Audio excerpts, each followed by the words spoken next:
Hello everyone. Welcome to today's Connected Science Seminar. My name is Mark Murakami and I'm an investigator in the Department of Medical Oncology at the Dana-Farber Cancer Institute. And today I have the distinct pleasure of introducing our speaker, Dr. John Dick.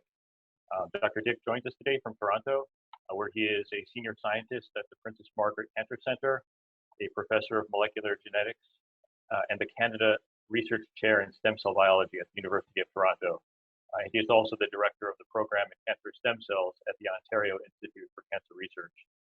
Over several decades, he has made foundational contributions for understanding of stem cell biology in normal and malignant hematopoiesis.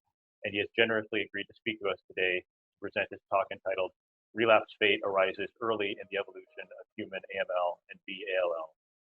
Before we begin, I'd just like to remind our audience to use the Q&A function in Zoom to submit questions during the talk. We're all very eager to hear Dr. Dick's work, so I will now hand things over to you. Dr. Dick, thank you very much for speaking to us today. Good. Thanks very much, Mark, and thanks to Nellie and David for the invitation to speak to you today. So what I want to do today is to give you a little bit of a perspective that we have on some work that's ongoing. And in the overall rubric is, of course, the idea that stem cells play a role in cancer. And I'm going to kind of give that story in the context of these two sides of the coin, which are AML and some of the questions that we see here, and relapse. And in some ways, you know, I'm going to start to begin to talk about a subject that I never would have imagined in my career that I'd be talking about, and that was the idea of prevention in these acute leukemias, both in AML and B-ALL. I'm going to talk to you about what I mean in that. I'm just going to say that at the beginning, I'll just start with a little bit of a conceptual framework in terms of where we come from. But I also wanted to just say that I'm going to move through the AML stuff quite quickly because it's actually all been published. And I just want to take the high points from that work and then talk about the work at the end, which is partly unpublished or just was published in the last week or two. Okay, so, oops, where are we here? Okay, so, you know, let's just start with saying, what's cancer? Well, you know, I think if I ask this audience, investigators, or you know, stand on the street corner, what's cancer? Cancer is cells that grow too much, cancer is cells that don't develop properly, differentiate normally, they don't die properly, and so on and so forth. But if you frame the question in a slightly different way and ask, is every cell in a cancer equal? Right? I mean, we often take a tumor, we whack it out, we mash it up, we look under a microscope, and the cells kind of all look the same. They're all cancerous cells. But of course, as we have, you know, more sophisticated approaches, single cell approaches, and so forth, we know that, you know, from investigating these various hallmarks of cancer, not every cell expresses or exposes each of these hallmarks equally. So there's heterogeneity amongst the individual cells of the tumor. The question that has focused or attracted our attention for a long period of time is really the question of this, which is every cell in a cancer equally able to keep the cancer going, equally able to undergo long-term clonal propagation? And that implicit, you know, property is one of stemness or stem cells. And we've studied that in most, you know, resolution as a field in the blood system. And so we know a lot about the, you know, what the properties are of the blood stem cell, rare as it is, but it's the cell that gives rise to the whole blood system. If you do a transplant, this cell will regrow the entire blood system in a person. It's an anchor of, you know, leukemia therapy. And so we know its potency and its power. And so the question then becomes is that true in cancer? And so this is work we did a long time ago. And we said that indeed, if we test that idea, is every individual cell in a cancer able to keep the cancer going? It turns out it's not. Only some cells have that ability.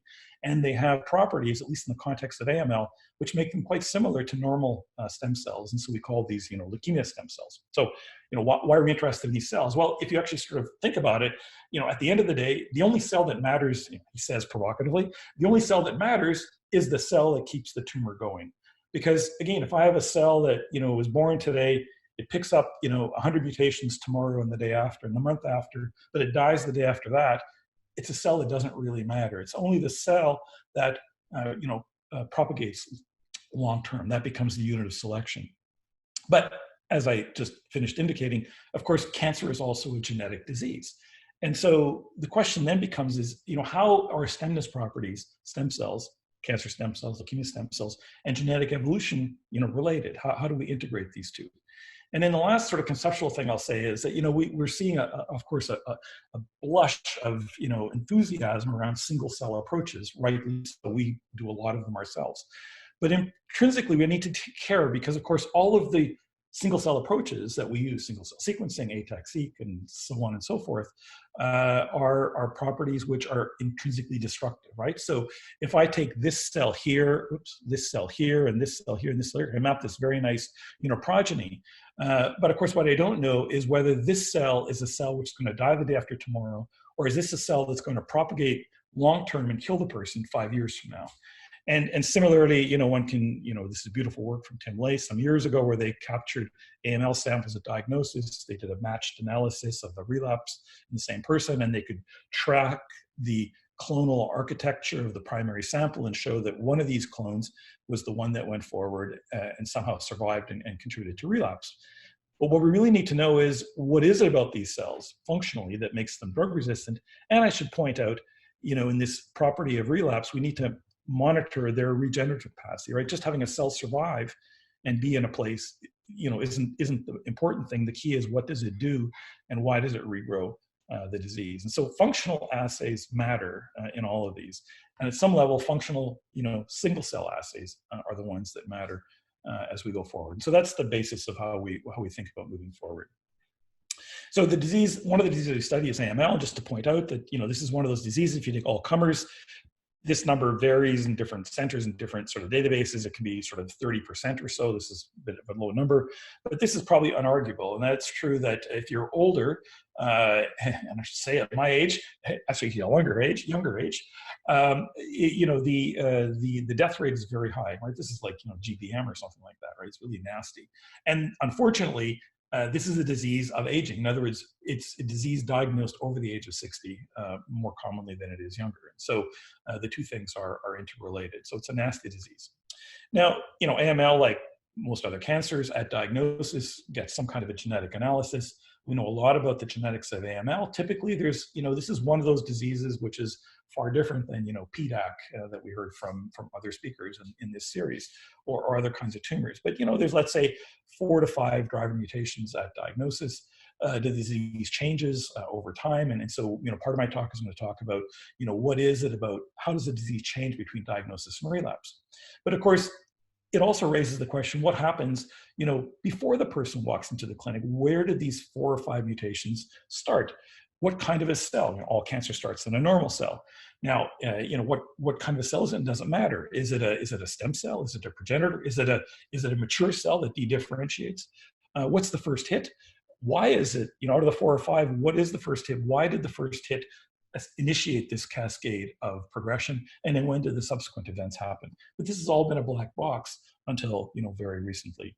And so our own sort of stalled approaches, or our own hesitant approaches, I should say, as we moved into this, came from this study. And this was initially going to be what I'm going to talk to you in a moment about, which is sort of this big analysis of diagnosis and relapse with a lot of functional readouts to try to understand something about the cellular context of the evolution that occurs in a tumor. And this was at the early days of targeted sequencing. There were problems making the panels. And in fact, this was the very first experiment Laurent Slush, when he was a postdoc in the lab, did. And they made the genome, actually our supplier made a mistake on the panel of these 103 recurrent genes, and a bunch of them didn't work. But we had this first data, and Laurent looked at it. Now, the thing I should tell you is that when we did this analysis, this came from our biobank, right? And so these were samples where we had paired samples of diagnosis and relapse. And but we didn't have, obviously, a germline control. And so we thought, well, how are we going to get a germline control for this? And we thought, well, let's be clever. 80-90% of these cells are leukemic, but 10 or 20%, 30% of these cells are normal. Let's just fish out the T cells, because T cells are never part of the myeloid clone. And that worked beautifully for most genes. So you can see here, here are 12 patient samples. Here's a bunch of genes. You can see the length of the bar is the very too low frequency. And you can see here's an NPM1 mutation in the leukemia cells, and it's negative in the T cells. And it worked beautifully for all these samples. Laurent was going through the data manually because we knew it was a garbage experiment. And he came to me and he said, John, there's something really weird. These 4 samples where I can see a signal in T cells. And initially we thought about it. We thought, well, that probably means that this is just leukemia contamination. That is, we didn't get a pure population of T cells. A couple of, leukemia cells wandered in. But it turned out that these samples fortuitously actually had an NPM1 mutation as well, and it was clonal in the leukemia samples and now completely absent in the T cells. And so that told us that it couldn't have been leukemia contamination. So the only way to interpret this data was that there was an identical mutation in a T cell and in the leukemia blast, and that could only have occurred if there would have been a common ancestor. Now, the issue was, T cells that are in you and I, were born decades ago, and we don't know how long this arrow is in terms of how long it goes from a common ancestor to a leukemia blast. So we don't know, when this common ancestor existed or what its properties were. But we thought, well, does this common ancestor still exist today? Does it still exist in that diagnostic blood sample of the 20% of the cells are normal? Now, my lab obviously studies the blood system as well as leukemia. And so we mined into these samples and asked, of course, the only time that a T cell is linked to a myeloid cell down here is when it actually is a sort of a stem progenitor cell up here. And so it predicted that this common ancestor must have been a stem cell. And so we sorted into the diagnostic samples, and we just did this is just a simple binary test. Does it have no mutations? Does it have 3A? Does it have 3A and NPM1? So you can see the leukemia cells here are all positive, as you would expect, but all the stem cells and progenitors were positive only for 3A in all of these samples.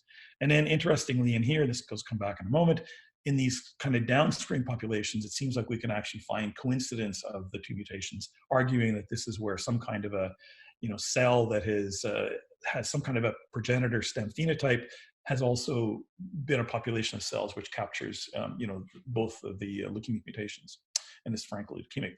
But the key was this. Now, what is not shown here was the variant low frequency, and what was remarkable was that if you look at the VAF in all these samples, the day the person walks into the clinic, half of their blood is coming from a single stem cell that's marked by 3A, that's still able to differentiate properly because it's making T cells and lymphoid cells as well as myeloid cells.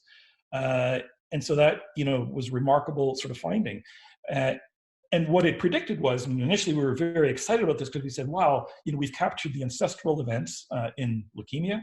And perhaps if we look in the normal populations of individuals, we will be able to identify people. If we find leukemia mutations in their blood, we'll identify people who are on their way to getting AML, and it will be a great screening tool.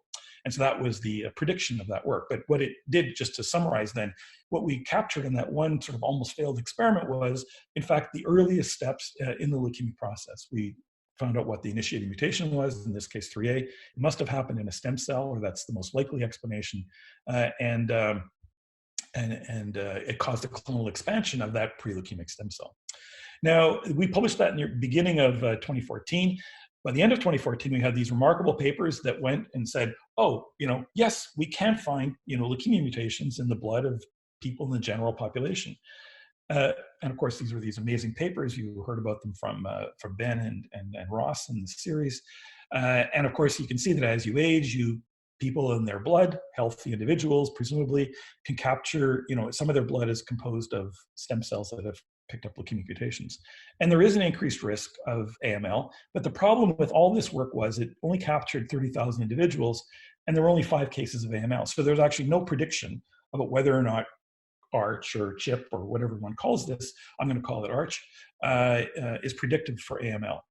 Now, when we got our findings on 3A, we initially made our connections with, and I should just point out, I think you've all seen this, if each of these is a stem cell, each stem cell makes a clone, and there's perhaps 100,000 stem cells, so no one stem cell makes more than 1/100,000th of the blood system. But if you pick up a mutation, now all of a sudden you're picking up 2% of your blood is coming from one of these clones. But this is the problem. 2 individuals, they pick up these variants, and this goes on. The person lives till 100 years old, and they kind of continues to keep this clone there. This turns out to be exceedingly common. But there's another case where you have another individual who has this particular stage, then they pick up more mutations, and then they eventually will go on and get AML. And this is, of course, exceedingly rare in the general population. So the question is, can we actually distinguish these individuals in some particular way? And so we initially focused on looking at EPIC, which was a much larger cohort that started in Europe, 30 years ago, or 25 years ago, and they captured a much larger group of individuals. And we asked them, do you find any people who sometime after enrollment get AML? And it turned out they found 100 cases, and we did a 4-to-1 match. of 400 cases who, over the course of another decade or two, never got AML. Later on in the study, we ended up collaborating with George Vassiliou at Cambridge, and who had his own EPIC cohort from the UK that we could use then for computer modeling and to really make predictions. We then did targeted sequencing on all of the 500 samples, very sort of expensive undertaking that I should just say you could do now with Sagi Abelson, who's now at the OICR, who was a postdoc with me, now has a beautiful SMIP panel that's able to do this in a very inexpensive way with a very high capture. But what you can see is that there's something unusually different between the people who, remember, these are all normal people who enroll in this study, but these people, over the course of perhaps a decade, are going to go on to get leukemia, and these people, over the course of 20 or 30 years, never do. And so right off the bat, the incidence of clone hematopoiesis is different between the two groups. But more importantly, then, if you look at the level of mutations, you can see that in the controls, most of them can be explained essentially by 3A, TET2, and AXXL. Whereas if you're going to go on and get leukemia, you already have picked up other variants, particularly in splicing genes, 53, and some signaling molecules. So the spectrum changes. But the more powerful part was when you actually look not at the gene level, but at the mutation level, by filtering all the data at the level of cosmic. So how recurrent are oncogenic mutations in each group. Now you see a much more dramatic difference between those who are eventually going to go on and get AML compared to the control group who never will. They pick up many more variants. And of course, the impact is much higher because the clone size, the VAF, is much bigger, which means that the stem cells have picked up more mutations and they've picked up a larger expansion in that group. And Moritz Gertzung and others, developed a beautiful computational model, which is highly accurate prediction of who's going to go on a decade in advance. And this is the basis for, I think Ross was saying this, and Ben as well, that of course, there's many of us now that are thinking, if we can predict people 10 years in advance, we now have a window for the first time to do something. What do we do? I don't know, but at least we can figure out what we should be thinking about as a way to prevent these clones from expanding. Okay, so that's the first bit. So the last bit here is on origins of relapse. Now, of course, what do we have in cancer? We have the idea that you could take a tumor, you could cut it out, you can give chemotherapy. You think the disease goes away, and sometime later, can be measured over years, the disease comes back. And so some cancer cell obviously has survived, and many people are studying the difference between a diagnostic sample and a relapse sample to try to get some understanding of what happens in relapse. Now, of course, in all cases, patients get treated, and many of the old agents anyway were nasty agents. They're mutagenic, and as we think about giving antibiotics to bacteria, there is some either there's induction of mutations because it's an oncogenic drug that you're using for selection, and at the very least the chemotherapy is shaping the kind of resistance mechanisms that you may need in order for that disease to come back. But the issue becomes as well, so what kind of a cell is it? Any cancer cell that survives here that can fail therapy and then regenerate the disease, or is there something pre-existing in the clonal populations here which are allowing a subset of these cells to survive? And of course, in the context of what I just told you, we have this other layer, which is this cellular context. There are cells that have stem cell properties. There are cells that are just leukemia blasts. And now I told you there's another population there, which are these pre-leukemic stem cells. And so sometimes when there's a genetic shift between diagnosis and relapse, is it because there's been evolution at the level of the leukemia stem cells, or is it the disease starting all over again from these pre-leukemic cells that survive? And I should say we show that in that paper, that at remission we could find these pre-leukemic cells. And so maybe there's a shift because it's the disease actually starting all over again. And so we did this very large study to try to weed out, where does relapse come from? What's the cellular origin of relapse? And so we took these paired diagnostic samples, blue is in diagnosis and the paired relapse samples in red. We did a bunch of sorting into the various stem progenitor populations.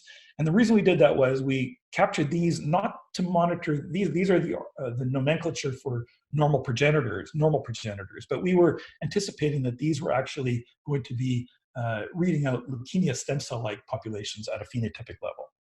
And we want to monitor the lymphocytes because this is the only definitive way to capture pre-leukemic stem cells that aren't leukemic yet, but they're on their way. because we can't use phenotype in a disease like AML. There could be too much discordant expression. And you can never cleanly say that you have a cell with an HSC phenotype that isn't a leukemia cell.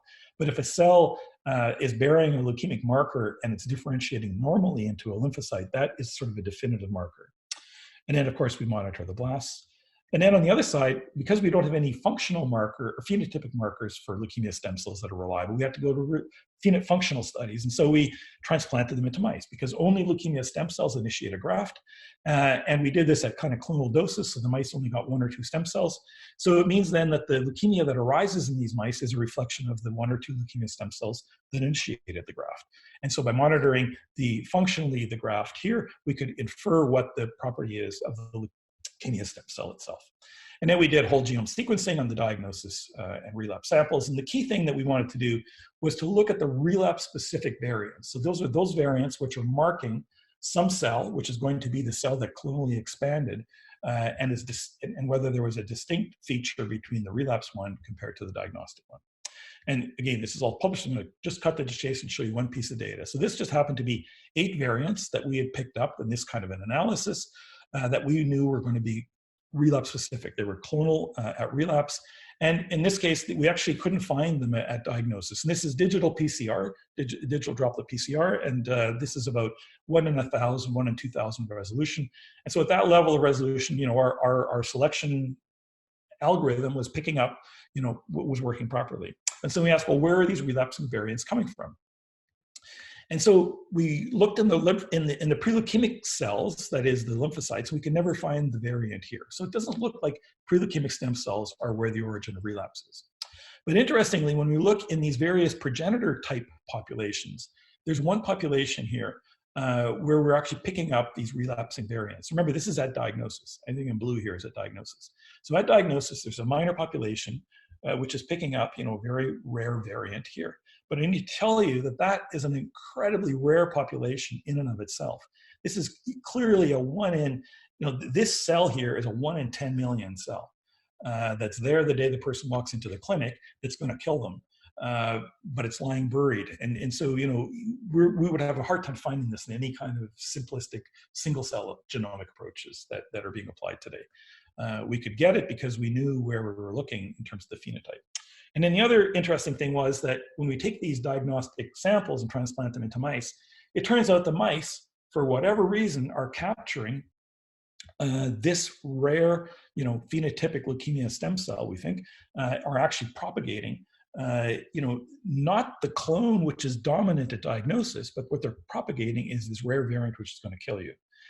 And so, we tuned this experiment in such a way that we did it at clonal doses, but what it means is that even though these cells are rare, for whatever reason, in the context of a xenograft, these cells have a massive competitive advantage over the much more dominant bulk clones that represent the dominant clone at diagnosis. And so there's something about their features that are contributing to this. And so, so just to summarize then this part of the talk. So what we didn't do up to this point, and COVID impaired experiments right now, we haven't learned a lot more about the properties of leukemia stem cells that might allow them to survive, or relapse faded leukemia stem cells that might allow them to survive. But what's remarkable, in this part of just to summarize this part of the talk, is that, just to summarize what I told you, it means remarkable that in a single blood sample taken at diagnosis, we can actually capture really almost the full arc of leukemia development from the cell of origin, something about the time it takes to get to an actual leukemia.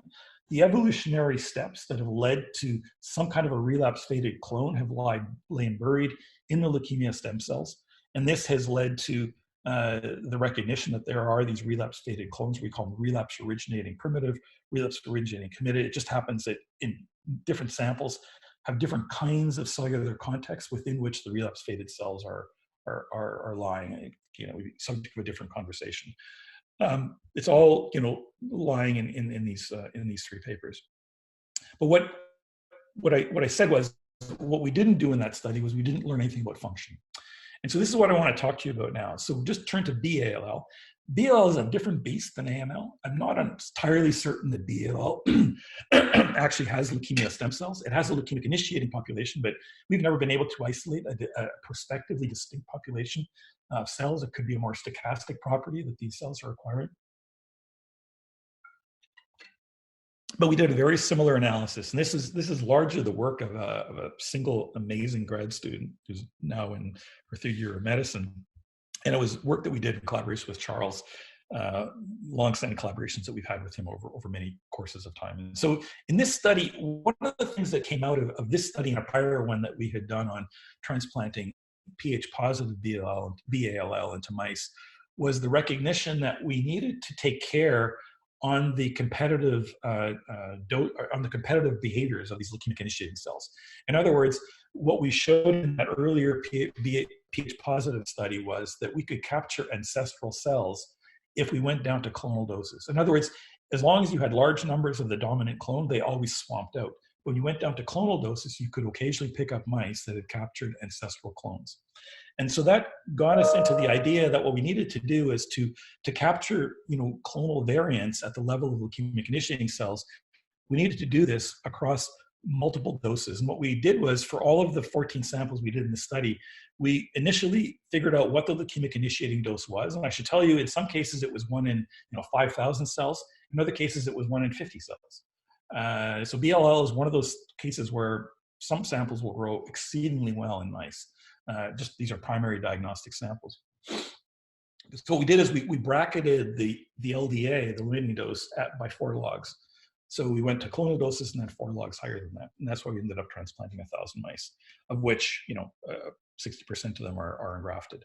And in this case, we only did whole exome sequencing, but then we made a targeted panel for all of the samples. In fact, this is paired with a larger study that Charles also just came out last month, where he had been comparing 100 diagnosis relapse cases, looking just at the bulk samples. And so we actually made one variant capture tool for resequencing all of his samples and then all of the 600 mice that we had here.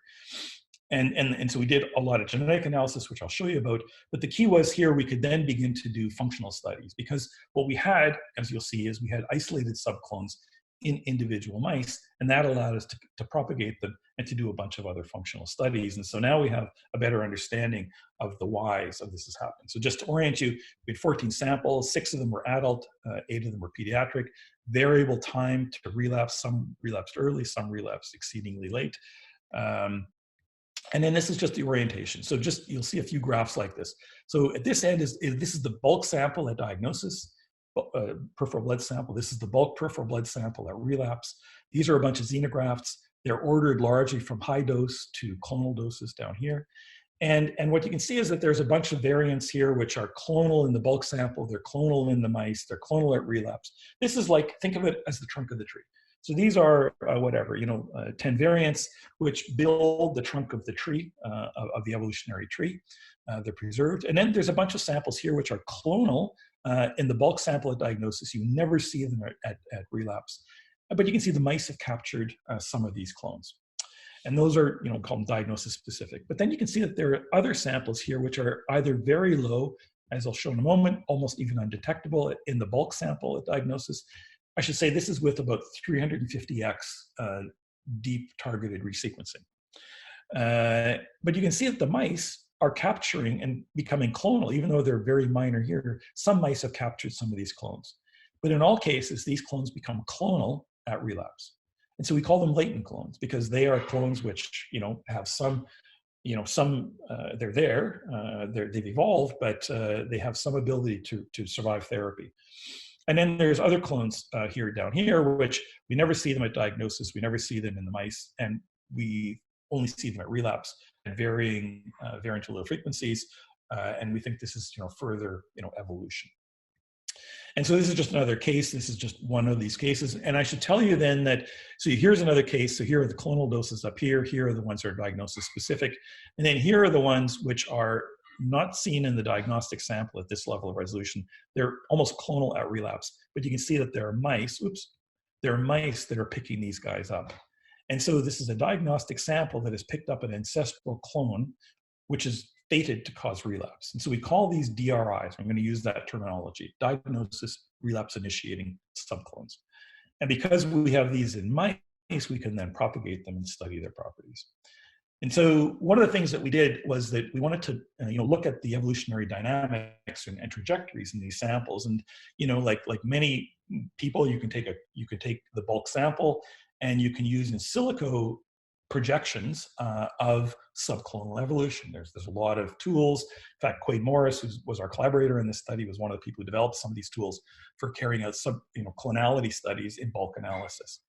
And so this was what he predicted, based the best tools that we had, all these different populations. So this just shows you that these are the truncal mutations, if you like, here.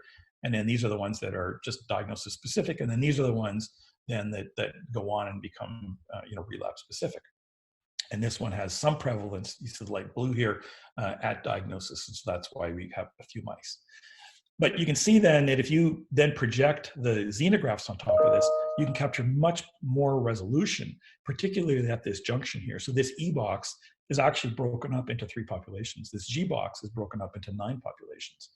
So this actually required a new tool called Pear Tree that Jeff Wintersinger, a student in Quade's lab, developed because of the amount of data we were generating and the kind of data we're generating. All the other tools failed, PhyloGM and all of them failed this analysis. So they have to develop this new tool.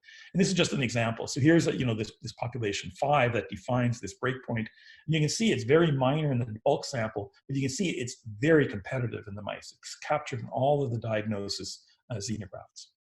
And then here's another example of this gain junction here, population 3, and you can see it's almost undetectable in the bulk sample.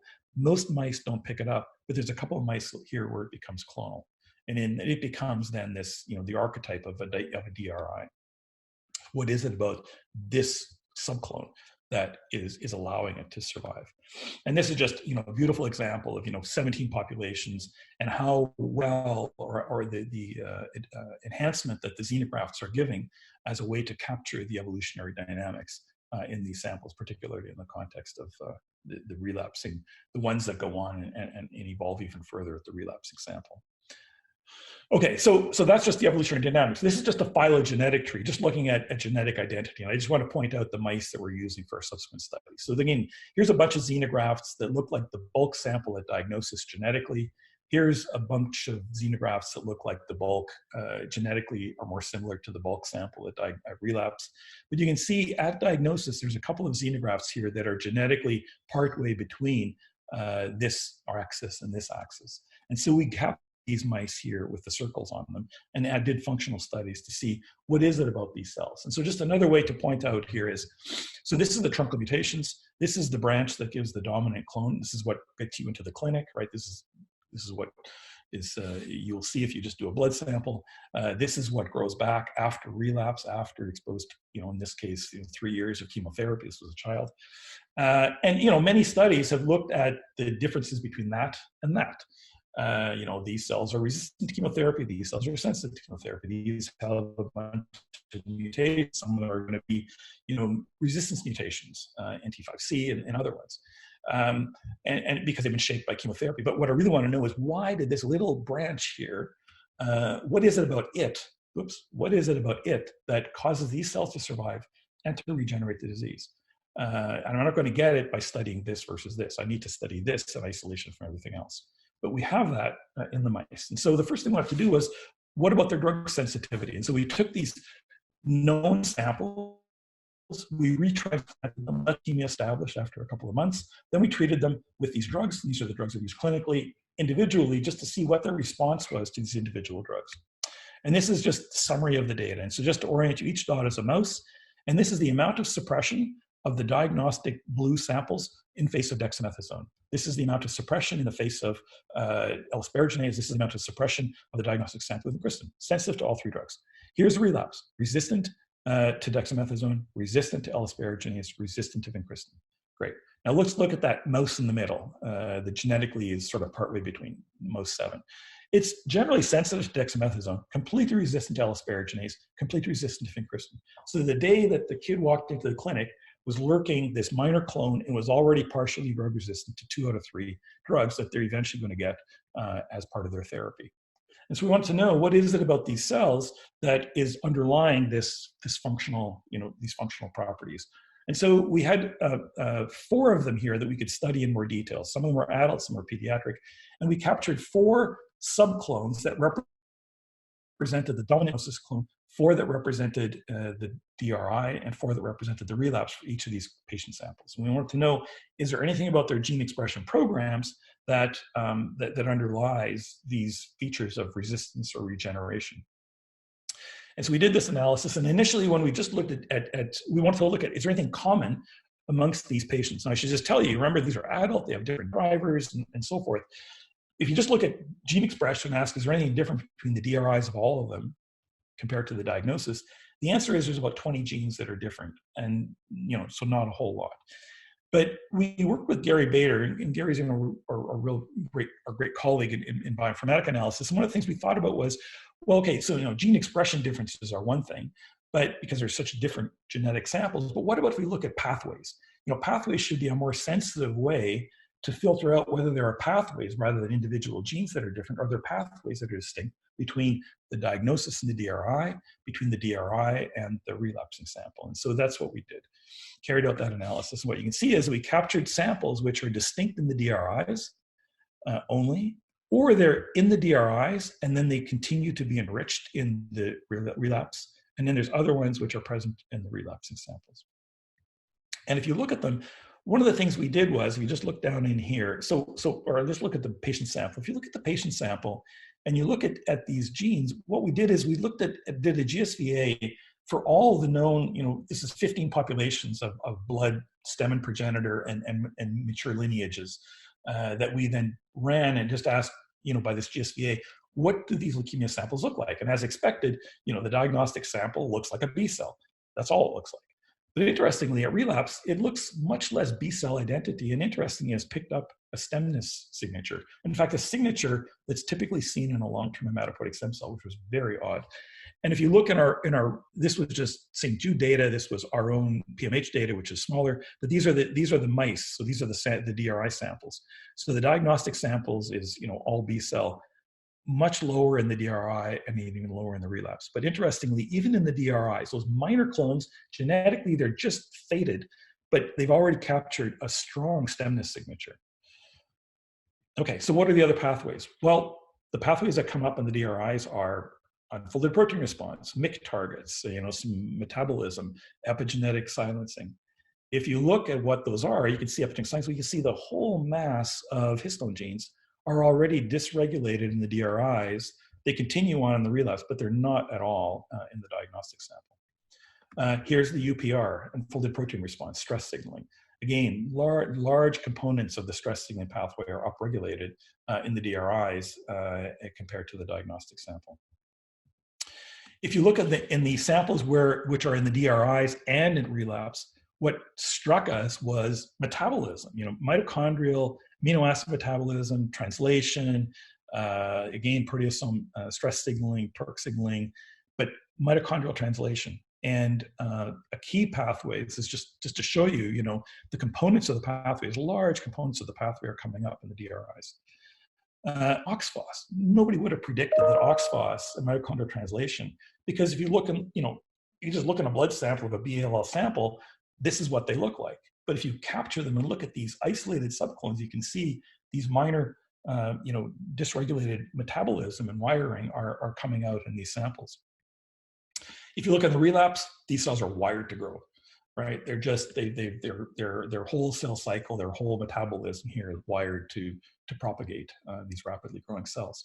And so just to give us a sanity check on particularly oxidase phosphorylation and mitochondrial metabolism, we looked in the bulk samples. And so just to orient you then, we just looked at these particular signatures, OXPHOS and mitochondrial translation. And if we look at our xenografts, this is data I just finished showing you, which is looking at GSCA, there's been upregulation in the DRIs. You can see it in the relapse, but now you can see it in the bulk patient samples as well. So if this is diagnosis and relapse, there's a strong upregulation of mitochondrial translation in both of the cohorts that we have here. And similarly for OXPHOS, again, it comes up in the bulk samples. So this is not just something artifact of the xenograft model, but it must be lying buried in these samples. And so that's just transcription. We wanted to look at this more functionally. So by flow, you can see by mitosocs, you can see an upregulation of mitochondrial activity in the DRIs.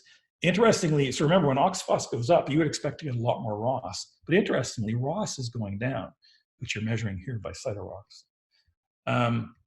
And this is just a further validation of a bunch of other clones, just showing again the upregulation of mitotracker and cell rocks going down. And what we went back and looked at a lot of the gene expression programs, you can see there's a whole antioxidant catalase and a number of molecules are going up in an antioxidant fence. So these cells, their metabolism is wired in a sense to deal with the enhanced ROS. And so it's all part of their survival mechanisms that you might imagine they're going to use when they're exposed to chemotherapy drugs. And so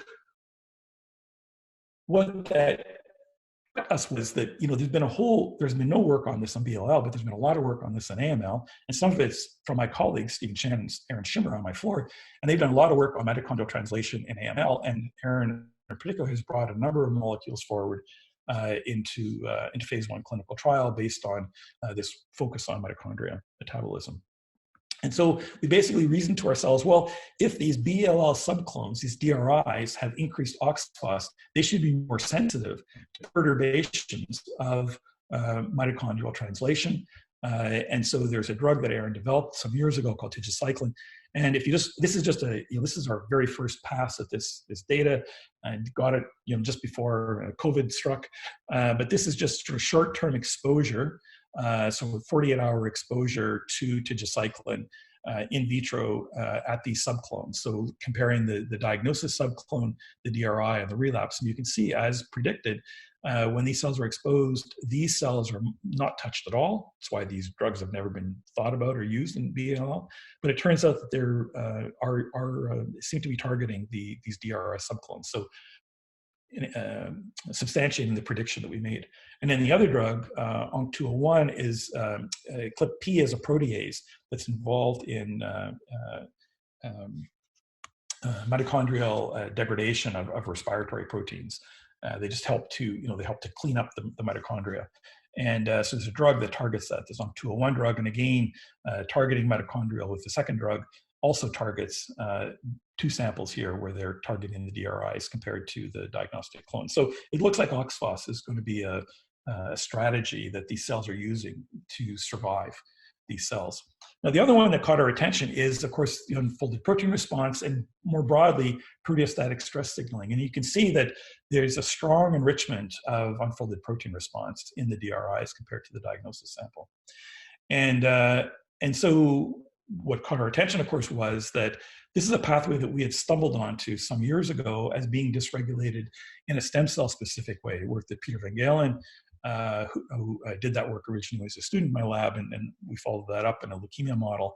So it turns out that both normal stem cells have a unique component of pro-survival unfolded protein response that allows them to survive. And leukemia stem cells have inherited that, or if you like, have kept that property. And it's a pro-survival component. It seems to integrate with the integrated stress response, the pro-survival components of it.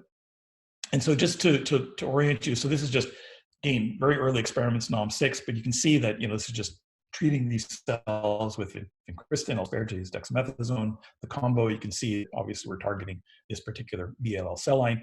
And what Peter did was, in that other study, he made a beautiful ATF4 biosensor that we have in a lentivirus. So you just transduce the cells, look at the biosensor, and if you expose these cells to these drugs, you can see that there's a good upregulation of ATF4. So this pathway is used. It's a response pathway to this particular insult.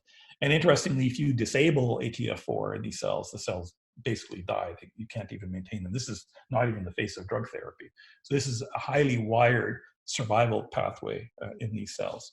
And then the other thing we looked at, as I'll show in a moment, we were also looking at lysosomes using lysotracker. And you can see again, there's this lysosomal response that goes up when you expose these cells to chemotherapy.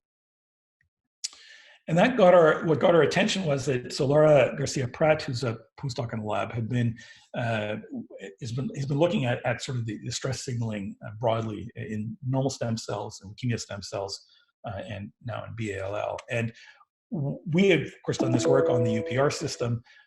She had now been looking at the lysosomes, and one of the main integrators of this general response of nutrient deprivation, other kinds of stress signaling, is this integration around TFEB, which is a central transcription factor that senses, mTORC signaling in the membrane of lysosomes can cause TFEB to be modified, and then it moves into the nucleus and affects transcription. And there's a network called the CLEAR network, defined by the Belabio lab, and there's 471 targets. And we've been looking at these targets in the context of normal blood stem cells, and you can see that this TFEB is very high in the stem cell compartment, and it goes down with commitment in the normal blood system. And you can see that the targets are also very highly regulated. TFEB targets, the CLEAR network is very high in the long-term stem cell, as are the lysosomes molecules as well.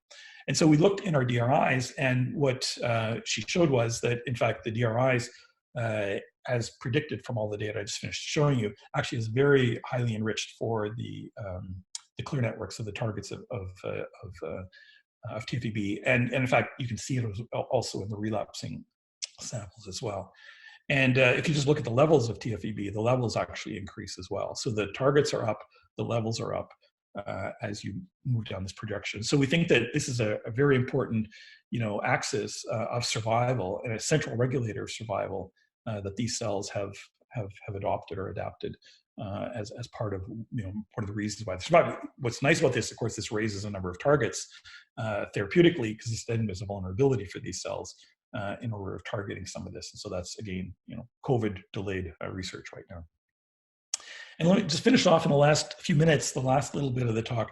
So one of the beauties of this particular xenograft model that we had uncovered, back in the day when we actually first developed the leukemia xenograft in this paper in 1989, we actually did it with BALL, and so BALL mice all got sick, and we noticed some of the mice would get paralysis, and we looked, and it turns out that you could find human cells typically in the leptomeningeal space. So, and it turns out that in children, back in the old days, before the 60s, one of the main areas of recurrence was the recognition that children recurred from leukemia cells that survived in sanctuary sites, testes, central nervous system, and so forth. And it turns out that it was treating that was one of the great success stories for moving advances forward. And you would just give chemotherapy in the CSF, and that helped to treat this particular latent disease. And it turns out that the mice, for whatever reason, have whatever the cells need to get to that site, the mouse seems to be providing. Because we can see these human cells migrating exactly to, it's not just into the parenchyma of the brain, it's right in the leptomeningeal space in these cells.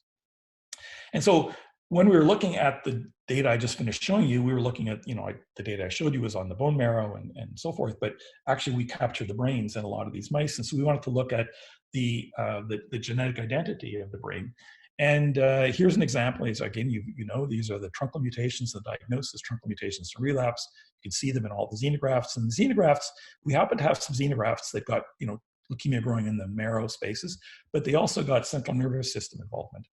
And you can see in this particular case that there's a case here of this particular mouse had a particular clone growing in the bone marrow that looked like that. It didn't have these particular lesions, but those lesions were present in the CNS.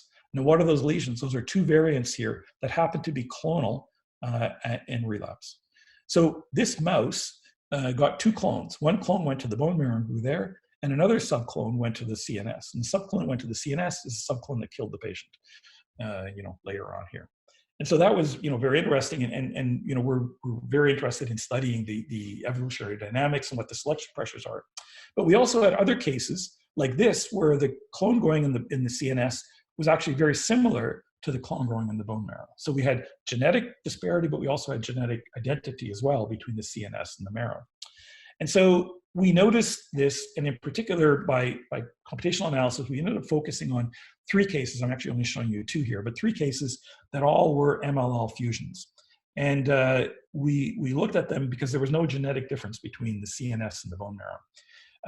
And when we looked at the gene expression, what we realized here was that you could distinguish, no matter with which donor it was, the patient 11 or patient 12, the CNS genetic or expression-wise looked different than, or the CNS looked different than the bone marrow.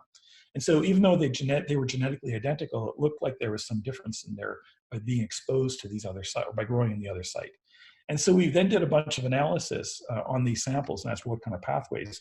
And what came out of that was that there was a whole set of pathways revolving around translation. It looks like the translation machinery is much higher in the CNS compared to the bone marrow. So this is not genetically driven, this is just driven by context of the location. And it turns out this is actually not just a quirk of the patients with CNS disease. They also have an upregulation of translation in their cells. And so it looks like translation is upregulated in that site, some kind of a presumably survival mechanism. That raised an idea of a potential vulnerability, and that is there are drugs that can target translation. One of them is this drug called Cinrybo. It's not a widely used drug, but it is still used occasionally as a salvage therapy for patients that are TKI resistant in CML. And the key is it crosses the blood-brain barrier. I'm just going to call it OMA for omacetuxin. So we basically did this experiment. We took a couple of samples, transplanted them, waited a couple of months, and then when we knew they were engrafted, and then we treated them with the omacetuxin. You can see that there's no difference in the growth of omacetuxin for the growth of the cells in the bone marrow and the femur. Maybe there's a difference in the spleen here, but what was really notable was that there's a really marked reduction in the growth of the cells in the CNS. So it looks like these cells need the protein translation machinery in order to survive and propagate better in the CNS. And so this raises the potential of a drug that one could use to target the CNS disease.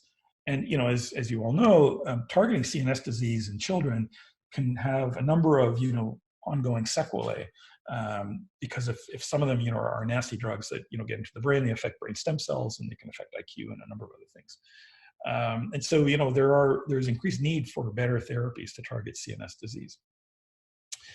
So just about finished. So one of the things we've also been doing, so I should tell you that in all of the DRIs, all the studies I've been showing you, so I've shown you gene expression data, but we've actually done gene expression, chromatin accessibility, and methylation, and in fact proteomic analysis on all these samples. And so all of that is still an ongoing analysis at this point in time. But for the CNS study, the proteomic analysis turned out to be very insightful.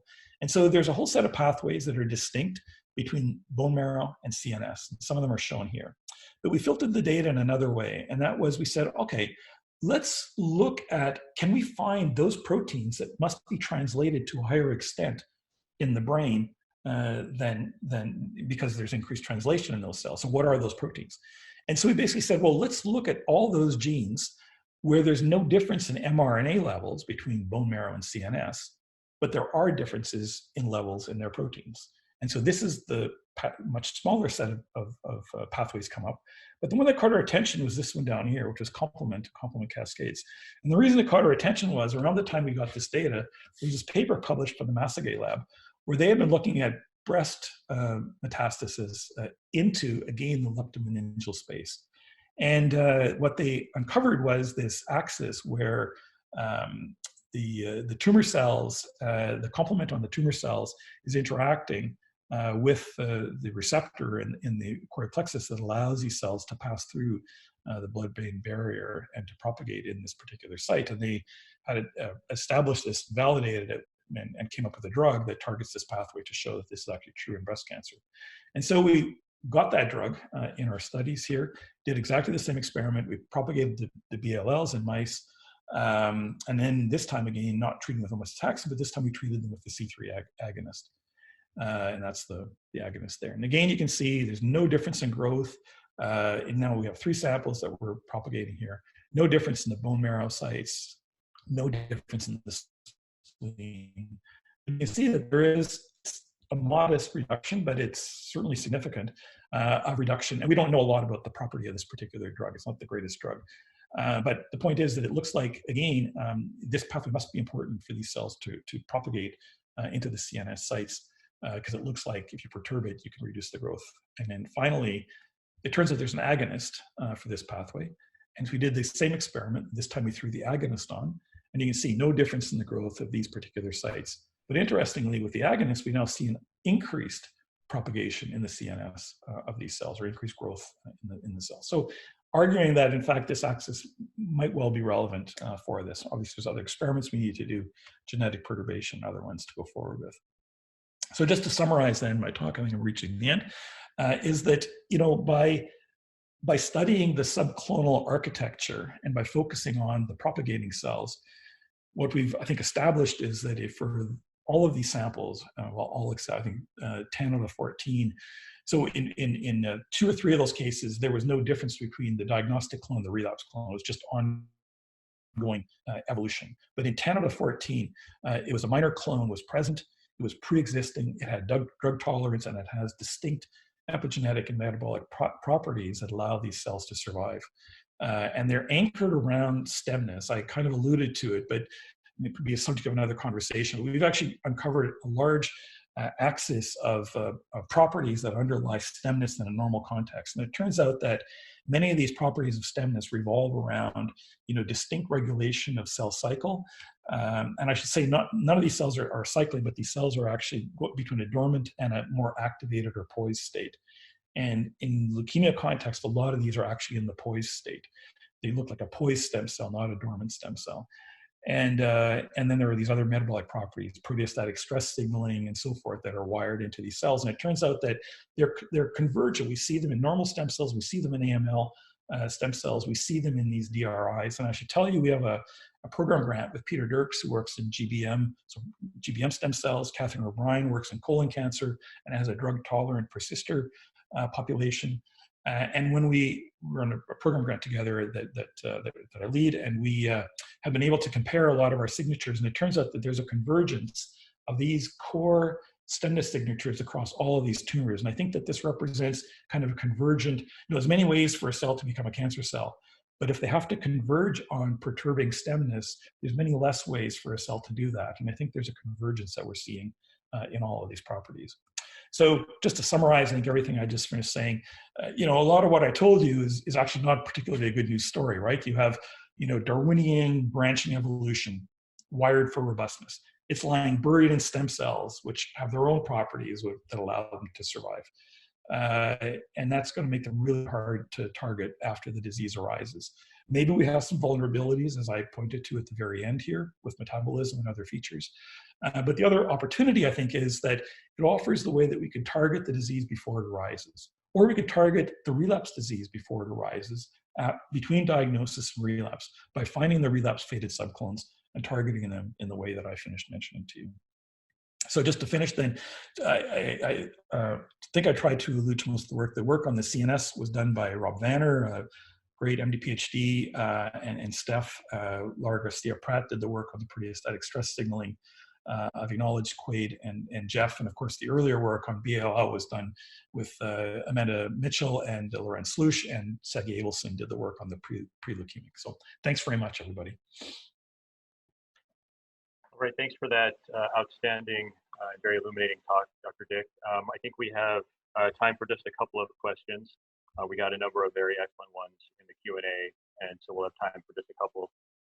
Perhaps one that I'd like to offer up first is from Grant Rowe, and this relates to whether the somatic mutations in the DRI clones, which are patient-specific, if you envision that they could potentially be detected early at some point in the disease course, and whether that would influence potential interventions for those patients targeting the the DRI clones. Yeah. Yes, potentially. I mean, the trouble is every patient is its own, entity, and we could find them because we had the relapsing sample, to go back to. I think that personally, I think the better opportunity is the fact that we can see this convergence around, metabolic and physiological properties. And that, I think, opens up the possibility of using things like CyTOF or other approaches like that to actually monitor and find these kinds of cells that have, perturbed, it seems like this recurrent metabolism differences. And so I think that will be the way to get at them rather than the genetic approach. Because I think genetically they're all, quite different by mutational standpoint. Okay.